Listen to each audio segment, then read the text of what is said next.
Bom dia, maternal! Aqui é a professora Alice e hoje nós vamos ter a nossa chamadinha virtual.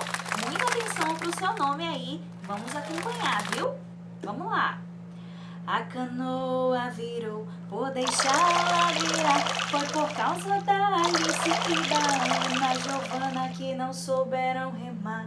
Se eu fosse um peixinho e soubesse nadar, tirava as duas do fundo do mar.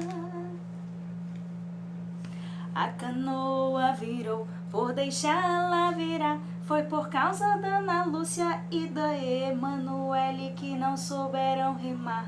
Se eu fosse um peixinho e soubesse nadar, tirava as duas do fundo do mar. Vamos lá?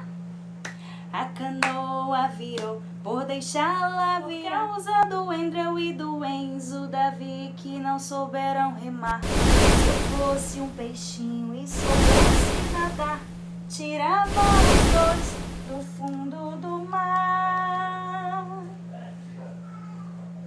A canoa virou por deixá-la virar, foi por causa do Enzo, Pietro e do Eric que não souberam remar. Se eu fosse um peixinho e soubesse nadar, tirava os dois do fundo do mar. A canoa virou por deixá-la virar, foi por causa do Giovanni e do Francisco que não souberam remar. Se eu fosse um peixinho e soubesse nadar, tirava os dois do fundo do mar.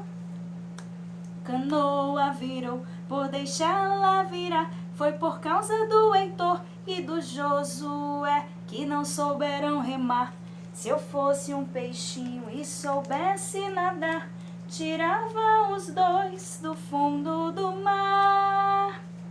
A canoa virou por deixá-la virar, foi por causa do Juliano e do Caleb que não souberam remar.